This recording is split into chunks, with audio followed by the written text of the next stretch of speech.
핀란드의 경제의 20%를 차지하고 이 휴대폰 시장의 40%를 점유했던 노키아라는 휴대폰 회사를 아마 기억하시는 분도 있을 겁니다. 지금은 쫄딱 망했습니다. 완전히 망해버렸어요. 왜 그러냐면 이유는 단 하나, 변화하지 않았기 때문이었어요. 이 노키아가 2004년에 이미 스마트폰을 개발해 놨어요. 근데 시중에 내놓지 않고 지금의 휴대폰도 잘 되고 있다 보니까 안주하고 말았어요. 그 틈을 타서 우리 애플사에서 2007년에 스마트폰을 내놨어요. 그 덕에 노키아는 완전히 망해버렸습니다. 또 하나, 예전에 필름 하면 코닥 필름이었죠. 코닥. 그런데 이 회사도 쫄딱 망했어요. 왜요? 변화에 늦었어요. 변화하지 못해서 그래요. 미국 필름 시장의 90%를 차지할 만큼 필름 하면은 코닥이었어요. 그런데 디지털 카메라가 나오면서부터 거기에 발맞추지 못하고 계속 필름을 고수하다 보니까 결국은 도산하고 말았다는 것입니다. 여러분, 우리도 마찬가지예요. 우리가 수련회를 통해서 또 매주마다 은혜를 경험하고 있는데, 은혜 받으면 뭐합니까? 은혜 받은 다음에 변화의 바람이 불 것을 믿게 되기를 바랍니다. 변화돼야 되는 거예요.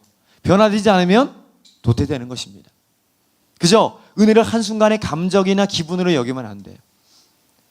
돌스토이가 이런 말을 했어요.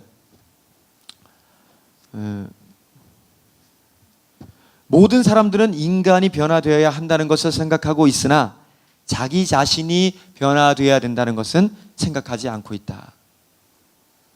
나만 변하면 다 변하는 줄 믿습니다. 따라합니다. 나만 변하면 된다. 맞아요. 저 사람이 변화되기를 원하는 거 아니라 내가 변하면 저 사람도 변하고 온 민족도 변함을 믿습니다. 그러니까 어제의 나로 살지 말고 오늘의 나로 사셔야 돼요. 지난주의 내가 아니라 오늘의 나로 살아야 된다는 말입니다. 변화되지 않으면 아무리 은혜 받아도 늘 그 수준을 머무를 수밖에 없어요. 여전히 미련합니다. 여전히 어리석게 살아갈 수밖에 없어요. 오늘 우리 예수님께서 변화를 원하시면서 뭐라고 말씀하셨냐면, 오리를 가자고 하면 심리까지 가져오라 라고 말씀하셨어요. 무슨 얘기냐면, 로마의 법에 의하면 로마의 군인들이 아무나 착출을 합니다. 너 짐 들고 따라와. 그러면 이 착출된 사람들은 오리까지는 가져야 돼요. 그게 법입니다. 오리는 가져야 돼요. 근데 예수님은 오리까지의 의무만 감당하지 말고 그 이상의 것을 해주어라. 그 이상의 것을 감당해라 라고 우리에게 요구하고 계십니다. 이게 변화라는 거죠. 여러분, 예수님은 의무를 떠나서 더 많이 가기를 원하셨다는 거예요. 다시 말하면 변하는 게 다른 게 아니라 오리도 못 갔던 사람이 오리까지 가는 게 변화임을 믿습니다. 오리까지 겨우 갔던 사람이 심리까지 가주는 게 변화임을 믿습니다. 이게 변화라는 거예요. 좀 더 쉽게 말해볼까요? 사람들은 약속 시간에 늦어요.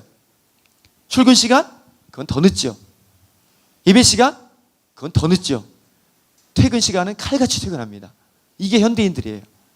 대부분의 사람들이 그렇습니다. 학교도 늦게 가요. 늦게 예배드리러 와요.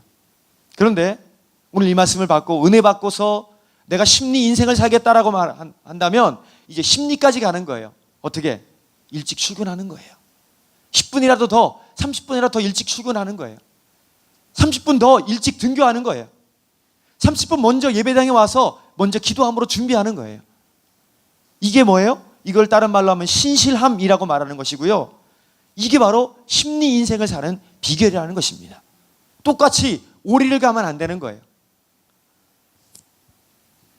변화된다는 것은 그 사람의 태도와 자세가 바뀐다는 것을 말하는 것입니다. 예배드리는 태도와 자세, 공부하는 태도와 자세, 업무를 보는 태도와 자세. 여러분, 이런 태도와 자세가 변할 때에 오리밖에 안 갔던 인생이 이제는 심리까지 가다 보니까 인생 전체가 변화되기 시작함을 믿게 되기를 바랍니다. 오리보다 심리를 걸어가는 태도를 가지셔야 돼요. 어느 자리에 있든지 그 사람은 꼭 필요한 사람이 될 겁니다. 심리까지 가는 사람들은 하나님이 들어 써주실 뿐 아니라 사람까지도 인정해 주게 될 것입니다. 오리보다 심리를 걷는 기쁨으로 사십시오. 알바생입니까? 그러면 정직원처럼 생각하시고 정직원처럼 일하십시오. 그게 심리 인생을 사는 비법이에요. 학생입니까? 그러면 교수님처럼 연구하고 교수님처럼 공부해 보세요. 그게 심리 인생을 사는 비결이에요. 성도입니까? 성도의 수준에 머무르지 말고 담임 목사 수준으로, 담임 목사님처럼 기도하고 담임 목사님처럼 말씀을 전하는 그 심정으로 살아보라는 것입니다. 내가 변하면 세상이 변할 줄 믿습니다. 변화는 그냥 되는 게 아니에요. 몸부림이 필요합니다. 죽을 각오가 있어야 됩니다. 포기하고 결단해야 될 일들이 얼마나 많은지 모릅니다.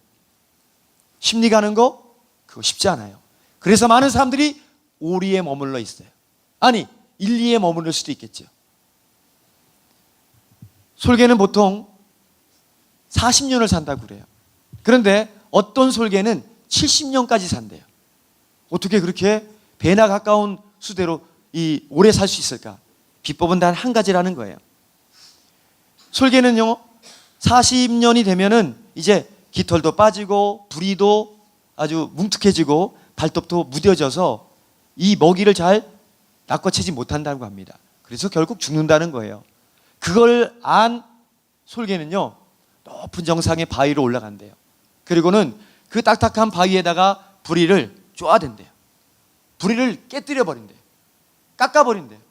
발톱을 긁어서 발톱을 아주 다 없애버린다는 거예요. 그러면 어떤 일이 벌어진지 아십니까? 그렇게 아픔과 고통의 시절을 견디고 참고 인내하면서 나중에 보면 한 날 한 날 지나면 새 부리가 나온대요. 아주 딱딱하고 아주 날카로운 부리가 나오고요, 날카로운 발톱이 나온다는 거예요. 그래서 다시 먹이를 낚아채는 솔개가 된다는 것입니다. 그리고 그렇게 70년을 사는 것이죠. 여러분, 솔개도요, 자기 자신을 변화시키기 위해서, 기업도요, 자기 기업을 어떻게 하든지 시대에 발맞추고 변화시키기 위해서 몸부림을 치고 있습니다. 은혜 받으셨습니까? 그러면 이제 변화의 삶에 도전하십시오. 여기에 머무르지 마시고 우리의 눈빛이 달라져야 할 것이고요, 우리의 사람을 대하는 태도가 달라져야 할 것이고요, 우리의 꿈과 비전들이 달라져야 될 것입니다. 이 말씀 붙잡고 우리의 인생이 아닌 심리까지 가는 주의 길을 걷는, 그래서 내가 변화됨으로 말미암아 열방을 변화시키는 위대한 주인공으로 쓰임받게 되기를 주님의 이름으로 축원합니다.